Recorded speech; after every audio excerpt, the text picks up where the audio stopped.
नमस्कार, DD news में आपका स्वागत है। मैं हूं चंद्रशेखर जोशी और आइए सबसे पहले आपको दिखाते हैं इस वक्त की हेडलाइंस। हिमाचल सरकार के नेम प्लेट फैसले पर कांग्रेस के अंदर ही मची खींचतान।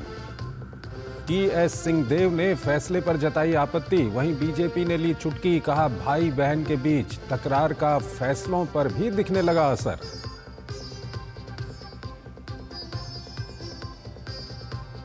केंद्रीय गृह मंत्री अमित शाह ने जम्मू कश्मीर के उधमपुर में चुनावी जनसभाओं को किया संबोधित। अग्निवीरों को 100% नौकरी देने का किया वायदा। उत्तर प्रदेश के मुख्यमंत्री योगी आदित्यनाथ ने रामगढ़ में जनसभा को किया संबोधित। कांग्रेस नेता राहुल गांधी ने हरियाणा के करनाल में की चुनावी जनसभा।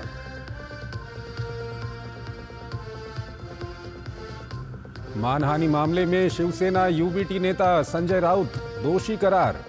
15 दिन जेल और 25,000 जुर्माने की सजा।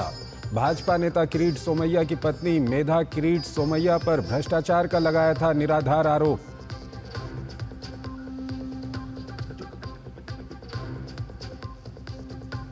प्रवर्तन निदेशालय ने ऑनलाइन गेमिंग ऐप के खिलाफ की बड़ी कार्रवाई। करीब 25 करोड़ रुपए की रकम को किया गया फ्रीज। 5in गेमिंग ऐप के खिलाफ की गई कार्रवाई।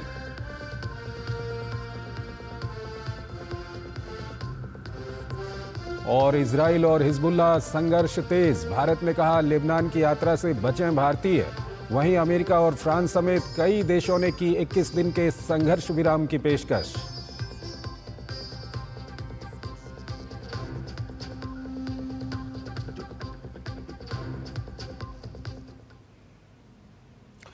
और आइए आपको सबसे पहले लिए चलते हैं। केंद्रीय मंत्री प्रहलाद जोशी एक प्रेस कॉन्फ्रेंस कर रहे हैं।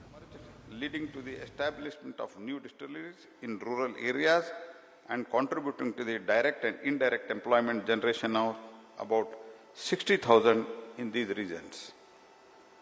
To also encourage the production of 2G and 3G ethanol in the country and attract the investment in this sector, Pradhan Mantri Jeevan, that is Jai Indhan Vatavaran Anukul Fasal Avesh Nirvan Yojana was launched in March 2019 for providing the financial assistance to 2G ethanol projects.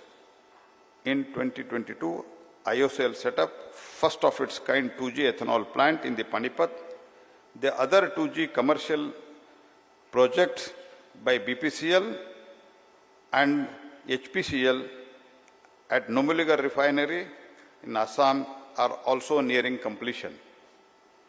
In 2023, IOCL set up 3G ethanol plant in Panipat.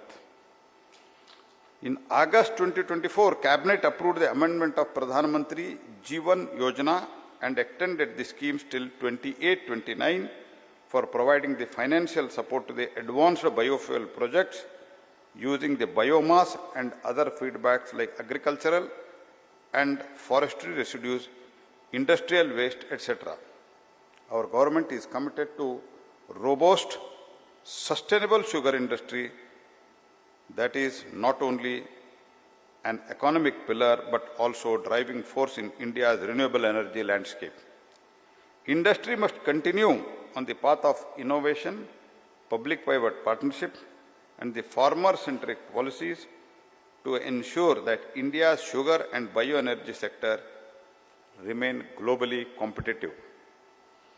Bioenergy in last 10 years under the able leadership of Prime Minister Shri Modi, our farmers are evolving being from Anna Datas to becoming Urja Data, which was mentioned in your video clippings also, reflecting the vital role they play in the India's renewable energy landscape. This synergy between agricultural and green energy is essential for the building of the sustainable and resilient future for India, aligning with our global climate goals of net zero emission by 2070. We have already achieved the targets of the Paris Climate Agreement well ahead of the time. Our government has also established 5% of biodiesel target by 2030. Biojet fuel is another growth area.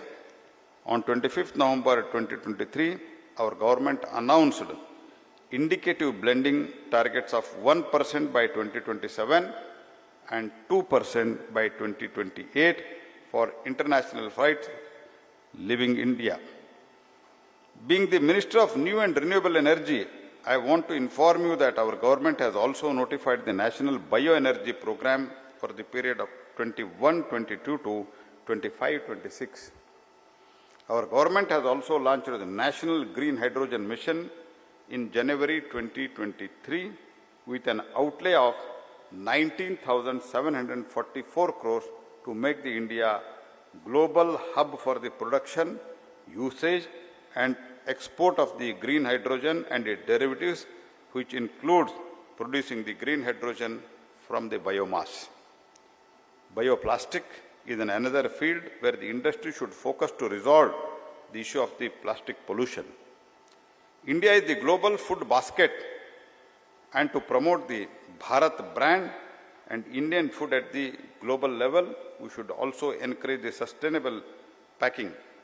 India's bioplastic market size is valued at $447.25 million in 2023, and Indian bioplastic market revenue is expected to $1.8 billion by 2030 at the growth rate of 22.1%. तो केंद्रीय मंत्री प्रहलाद जोशी को आप सुन रहे थे, वो अपने मंत्रालय की सफलताओं को सामने रख रहे थे। आइए आगे बढ़ते हैं। उत्तर प्रदेश के बाद अब हिमाचल प्रदेश में भी हर भोजनालय, होटल, ढाबे व खाने पीने के सामान की रेहड़ी पर उसके मालिक की नेम प्लेट लगानी जरूरी होगी। प्रदेश के शहरी विकास मंत्री विक्रमादित्य सिंह ने ये जानकारी साझा की। विक्रमादित्य सिंह ने कहा कि अर्बन डेवलपमेंट और म्यूनिसिपल कॉरपोरेशन की बैठक में अधिकारियों को इस संबंध में निर्देश जारी कर दिए गए हैं। नियमों का पालन न करने वालों के खिलाफ सख्त से सख्त कार्रवाई करने को भी कहा गया है। देश में कई जगह खाने में गंदगी मिलाने के मामले सामने आने के बाद ये कदम उठाया गया है। हिमाचल प्रदेश की कांग्रेस सरकार द्वारा रेहड़ी पटरी वाले दुकानों को पहचान पत्र प्रदर्शित करना जरूरी करने के मामले में राज्य के मंत्री विक्रमादित्य सिंह ने कहा कि हाल ही में हिमाचल प्रदेश में जो घटनाएं हुई हैं उसमें शांतिपूर्ण माहौल बनाना हमारी जिम्मेदारी है और प्रदेश की सुरक्षा के साथ कोई भी समझौता नहीं किया जाएगा। में एक शांति प्रिय माहौल बनाना ये प्रदेश सरकार की जिम्मेवारी बनती है, हम सब की जिम्मेवारी बनती है। और इसमें माननीय हाई कोर्ट ने भी समय समय पर ये कहा है कि टाउन वेंडिंग कमिटीज़ जो है वो म्यूनिसिपल लिमिट्स के अंदर हिमाचल प्रदेश के अंदर बनाई जाए, ताकि जहाँ पर भी जो वेंड्स बन रहे हैं उसमें प्रॉपर तरीके से वेंडिंग जोन्स बनाए जाए और जगह जगह पे लोगों को वहाँ पे बसाया जाए। हमने ये भी कहा है कि बाहर के राज्यों के लोगों को हिमाचल में आने के लिए स्वागत है। जो हाइजीन के इश्यूज आते हैं, तो पीछे हमने जो बैठक करी है उसमें ये कहा है कि इसके लिए जो है वो आइडेंटिफिकेशन जो भी वेंडर्स होंगे उनकी करवाई जाएगी। It is irrespective. Himachal Pradesh में नेम प्लेट विवाद पर कांग्रेस के भीतर कलह खुलकर सामने आ गई है। छत्तीसगढ़ के पूर्व उप मुख्यमंत्री और कांग्रेस के वरिष्ठ नेता टीएस सिंहदेव ने हिमाचल प्रदेश सरकार के फैसले का विरोध किया है। ये सरासर गलत है। किसी भी समुदाय विशेष के दुकानों में, प्रतिष्ठानों में कोई विशेष व्यवस्था करने का प्रश्न ही नहीं उठना चाहिए। जो भी व्यवस्था है वो सबके लिए लागू होती है और सबके लिए लागू होनी चाहिए। नाम लगाने का कोई औचित्य नहीं है, तो मैं इससे पूरी तरह से असहमत हूँ और प्रश्न उत्तर प्रदेश सरकार या किसी सरकार का नहीं है। इस फैसले से मैं सहमत नहीं हूँ। आप सीसीटीवी सब जगह लगाइए, चिन्हांकित किसी समुदाय या समाज के प्रतिष्ठानों में सीसीटीवी लगाना ये नागरिकों के अधिकारों का हनन एक तरह से। वहीं इस मामले में भाजपा भी कांग्रेस पर खुलकर निशाना साध रही है। भाजपा प्रवक्ता शहजाद पूनावाला ने कहा कि हिमाचल सरकार के फैसले के बाद भाई बहन यानी राहुल और प्रियंका के बीच मतभेद की कलई खुल गई है। कांग्रेस पहले बताए कि कल जो गालियां दे रहे थे, सांप्रदायिक कह रहे थे, वो आज हिमाचल में लागू कर रहे हैं, तो सांप्रदायिक नहीं रहा क्या? और दूसरी बात, अब इस पर राहुल बनाम प्रियंका वाड्रा शुरू हो चुका है, क्योंकि एक तरफ तो जो नेता प्रियंका वाड्रा जी के करीबी है वो इसको इम्प्लीमेंट करवा रहे हैं, और दूसरी तरफ टीएस सिंहदेव जो कि पूर्व उप मुख्यमंत्री रहे हैं छत्तीसगढ़ के, वो कहते हैं कि ये निर्णय हिमाचल की सरकार का बिल्कुल गलत है। सब जानते वो राहुल कैंप से। और फिर वो ये भी कहते हैं कि अगर ऐसा फैसला सरकार ने लागू किया है तो इस सरकार को अपने सत्ता में रहने का कोई अधिकार नहीं। मतलब राहुल गांधी अब सीधे सीधे टारगेट कर रहे हैं और कह रहे हैं एक प्रकार से टीएस सिंहदेव के माध्यम से कि हिमाचल की सरकार इस फैसले को वापस ले, दबाव डाल रहे हैं।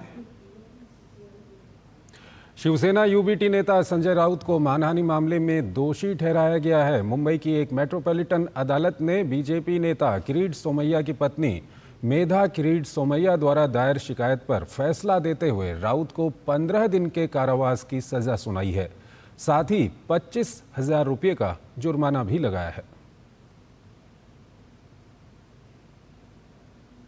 वहीं मानहानि मामले में शिवसेना यूबीटी नेता संजय राउत को कोर्ट ने दोषी ठहराया और 15 दिन की सजा सुनाई।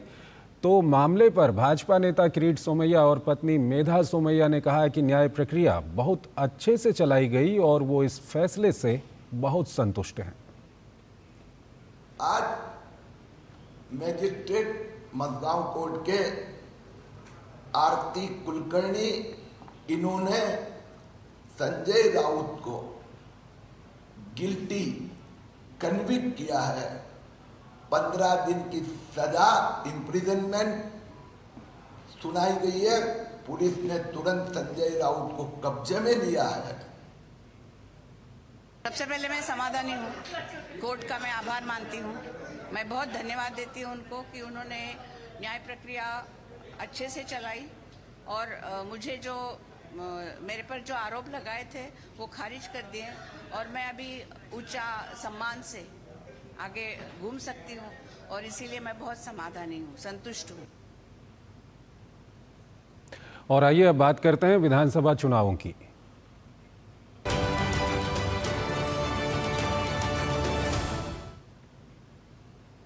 केंद्रीय गृह एवं सहकारिता मंत्री अमित शाह आज जम्मू कश्मीर के दौरे पर हैं। उन्होंने जम्मू कश्मीर के चेनानी में एक जनसभा को संबोधित किया। उन्होंने लोगों से वोट डालने की अपील करते हुए कहा कि आपका वोट पूरे जम्मू कश्मीर के भाग्य का फैसला करेगा। यहां पर आज न केवल चीने ने, आप सभी लोग चनेनी नए पूरे जम्मू कश्मीर का फैसला करने के लिए वोट डालने वाले। आजादी के बाद पहली बार जम्मू कश्मीर में एक ऐसा चुनाव होने जा रहा है जिस चुनाव में ना धारा 370 है ना अलग झंडा है, पहली बार। वहीं राहुल गांधी के अनुच्छेद 370 पर दिए गए बयान पर निशाना साधते हुए कहा कि इसे कोई भी वापस नहीं ले सकता। एनसी और राहुल बाबा कहते हैं हम धारा 370 वापिस लाएंगे, कश्मीर का झंडा वापिस लाएंगे। मैं इस मंच पर से कह देता हूं, चनेनी वालों, मैं इस मंच से राहुल बाबा को कहना चाहता हूं, राहुल बाबा आप क्या, आपकी 3 पीढ़ी की ताकत नहीं है 370 को। कांग्रेस सांसद और लोकसभा में नेता प्रतिपक्ष राहुल गांधी ने हरियाणा के करनाल में चुनावी सभा को संबोधित किया। उन्होंने महिला सशक्तिकरण के लिए महिला को 2,000 रुपये प्रति महीने, किसानों को एमएसपी की गारंटी और फसल बीमा की राशि तत्काल उपलब्ध कराने का वादा किया। हमें हरियाणा ऐसा चाहिए जहां बच्चे न रोएं, जहां पिता अपने बच्चे के गले लग सके, जहां मां न रोए। ऐसा हरियाणा हमें चाहिए और ऐसा हरियाणा कांग्रेस पार्टी आपको देने जा रही है।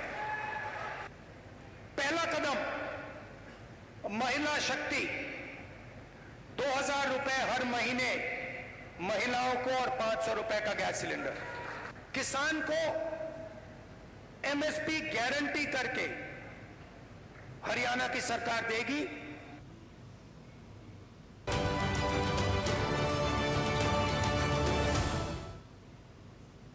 तो ये थी विधानसभा चुनावों से जुड़ी हुई खबरें और यहां पर एक छोटा सा ब्रेक लेते हैं। आपके घर के खाने में रेस्टोरेंट जैसा स्वाद ले आए MDH का शाही पनीर मसाला। पनीर को क्या मस्त बना डाला। बेटियां घर की रौनक हैं। बेटियां घर संवारती हैं। बेटियां पीढ़ियां सजाती हैं। बेटियां घर की बुनियाद कहलाती हैं। बेटियों को सलाम करता है मोंगिया स्टील, स्टील का बादशाह। सुरक्षा की गारंटी हर चीज में जरूरी है, चाहे वो मुश्किल स्टंट हो या अच्छी फसल। इसीलिए ले आइए IIL के ट्रैक्टर ब्रांड का शिनबार, जो देता है सुंडी और ट्रिप से सुरक्षा की गारंटी। बात जब पीढ़ियों के लिए बनने वाले घर की हो तो जिम्मेदारी बड़ी हो जाती है। गैलेंट समझता है ये जिम्मेदारी। अब डबल M रिब्स के साथ गैलेंट एडवांस TMT रीबार, निर्माण का रियल हीरो। स्वागत है आपका। ब्रेक के बाद भाजपा के राष्ट्रीय अध्यक्ष JP नड्डा ने ओडिशा के खुर्दा में सदस्यता अभियान कार्यक्रम को संबोधित किया। उन्होंने कहा कि जब अमेरिका, यूरोप, ऑस्ट्रेलिया जैसे देशों की अर्थनीति लड़खड़ाई हुई थी तब हम 5वीं बड़ी इकोनॉमी बन गए हैं। हमने ब्रिटेन को भी पछाड़ दिया है। अमेरिका की अर्थनीति लड़खड़ाई हुई है, यूरोप की अर्थनीति लड़खड़ाई हुई है, ऑस्ट्रेलिया की अर्थनीति लड़खड़ाई हुई है, जापान की अर्थनीति मुसीबत में है, चाइना की अर्थनीति मुसीबत में है। इन सब का ग्रोथ रेट बिलो 5 है। और कल ही मूडीज ने कहा, पहले क्या कहा कि भारत का ग्रोथ रेट 6.6% होगा, फिर कहा 6.8% होगा, कल कहा it will go to 7.2। IMF बोलता है the only bright spot is India. दुनिया की एस्पिरेशंस आज भारत से जुड़ रही हैं। और सबसे बड़ी बात यह है कि मोदी जी के नेतृत्व में हम 11वें नंबर पर जहां खड़े थे, आज वहां से छलांग लगा करके ब्रिटेन को, जिस ब्रिटेन ने हमको 200 साल राज किया, उसको भी हमने पछाड़ करके आज हम 5वीं बड़ी इकोनॉमी बन गए, 5th लार्जेस्ट इकोनॉमी बन गए। केंद्रीय मंत्री धर्मेंद्र प्रधान ने विपक्ष शासित राज्यों में बढ़ती बेरोजगारी को लेकर चिंता जाहिर की। उन्होंने कहा कि ये सरकारें न सिर्फ अक्षम हैं बल्कि खतरनाक भी हैं। केंद्रीय मंत्री धर्मेंद्र प्रधान ने विशेषकर युवाओं के बीच बढ़ती बेरोजगारी दूर करने को लेकर संबोधित करने में विफलता के लिए विपक्ष शासित राज्यों की कड़ी आलोचना की है। केंद्रीय मंत्री ने जुलाई 2023 से जून 2024 तक की अवधि को कवर करने वाले आवधिक श्रम बल सर्वेक्षण PLFS के हालिया आंकड़ों का हवाला देते हुए विपक्षी दलों के नेतृत्व वाले राज्यों में रोजगार सृजन में स्पष्ट असमानताओं को उजागर किया है। इस सर्वेक्षण के अनुसार विपक्ष द्वारा शासित केरल में देश में सबसे अधिक युवा बेरोजगारी दर दर्ज की गई है। केंद्रीय मंत्री ने विपक्ष शासित राज्यों में गंभीर शासन विफलताओं का संकेत देने वाली कई रिपोर्ट्स पर भी ध्यान आकर्षित किया, जिससे नौकरी संकट और वित्तीय कुप्रबंधन हुआ।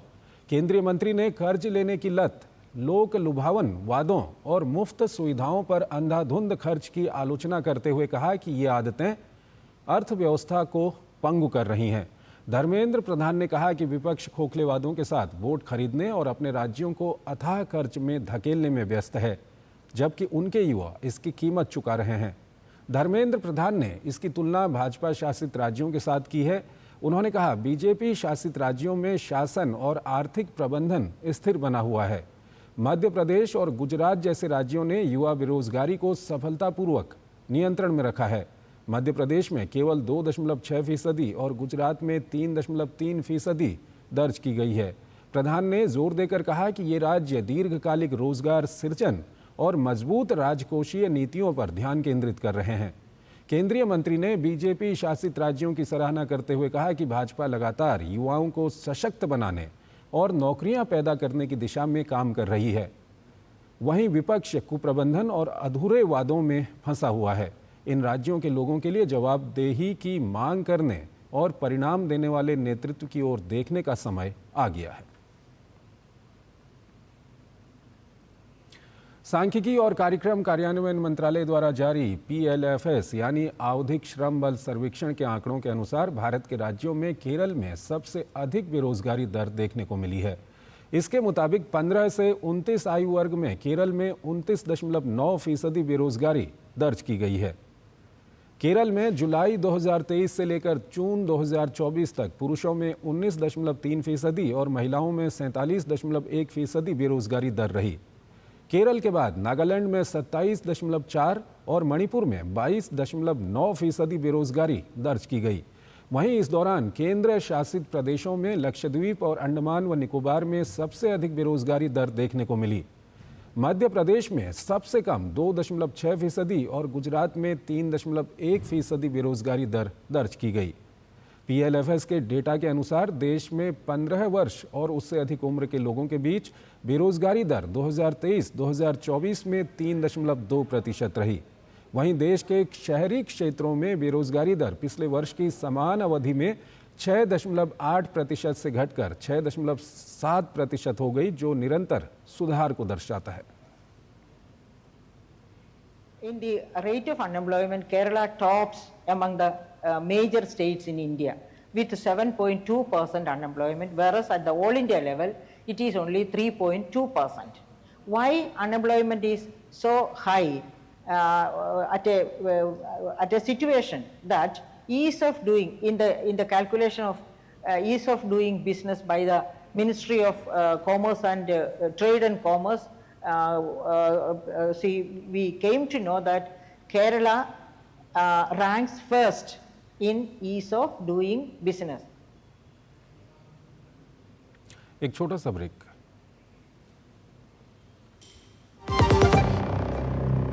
MDH का किचन किंग किचन में हो तो हम सब कुछ बना सकते हैं। बैंगन का भरता, आलू गोभी, भिंडी मसाला और भी बहुत कुछ। MDH। बात जब पीढ़ियों के लिए बनने वाले घर की हो तो जिम्मेदारी बड़ी हो जाती है। गैलेंट समझता है ये जिम्मेदारी। अब डबल M रिब्स के साथ गैलेंट एडवांस TMT रीबार, निर्माण का रियल हीरो। स्वागत है आपका ब्रेक के बाद। देश में 2021-2022 में स्वास्थ्य पर होने वाले खर्च में 39.4% की गिरावट दर्ज की गई है। केंद्रीय स्वास्थ्य मंत्रालय द्वारा भारत के लिए 2020, 2021 और 2021-22 के राष्ट्रीय स्वास्थ्य लेखा NHA अनुमान के बारे में नीति आयोग के सदस्य डॉक्टर VK पॉल ने जानकारी दी।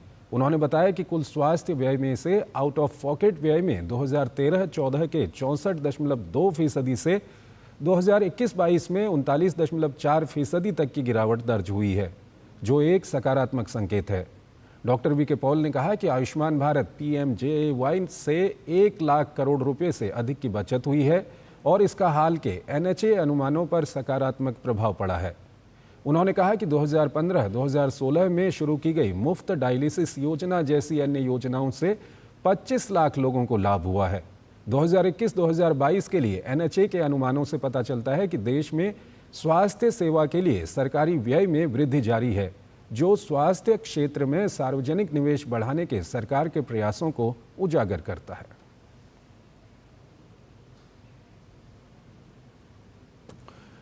दिल्ली मॉडल टाउन से आप सांसद अखिलेश पति त्रिपाठी के खिलाफ FIR दर्ज की गई है। दिल्ली जल बोर्ड में बेलदार के पद पर कार्यरत 59 वर्षीय सतपाल को थप्पड़ और जूते से पीटने का आरोप लगाया गया है।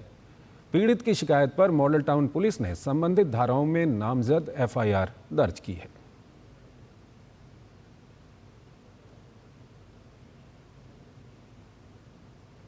राष्ट्रपति द्रौपदी मुर्मू ने आज सियाचिन बेस कैंप का दौरा किया। राष्ट्रपति ने वहां तैनात सभी सैनिकों को संबोधित करते हुए कहा कि देश के अपने वीर सैनिकों पर देश को गर्व है। न्यूनतम तापमान जैसी विकट स्थितियों में जवान की निष्ठा और समर्पण देश के युवाओं के लिए प्रेरणा का स्रोत है। आप सब सीवियर वेदर कंडीशंस का सामना करते हुए भारी बर्फबारी और -50 डिग्री टेम्परेचर जैसे विकट स्थितियों में आप सब अपने मोर्चों पर पूरी निष्ठा के साथ सरहद के साथ ये तैनात रहकर देश की सुरक्षा कर रहे हैं। मातृभूमि की रक्षा के लिए आप सब त्याग और सहनशीलता के असाधारण उदाहरण प्रस्तुत किए। तीनों सेनाओं की सर्वोच्च कमांडर के रूप में मुझे आप सब पर विशेष गर्व का अनुभव हो रहा है। सभी देशवासी आप सबकी बहादुरी को सलाम करते हैं। मैं सभी देशवासियों की ओर से आप सबके लिए विशेष सम्मान व्यक्त करती हूँ। कुछ देर पहले मुझे मार्टियर्स मेमोरियल में श्रद्धा सुमन अर्पित करने के लिए अवसर मिला। मुझे बताया गया है कि जवानों ने हजारों से ज्यादा देश के लिए अपना आत्म बलिदान दिए। तो इस बुलेटिन में फिलहाल इतना ही। आप बने रहिए डीडी न्यूज़ के साथ। नमस्कार।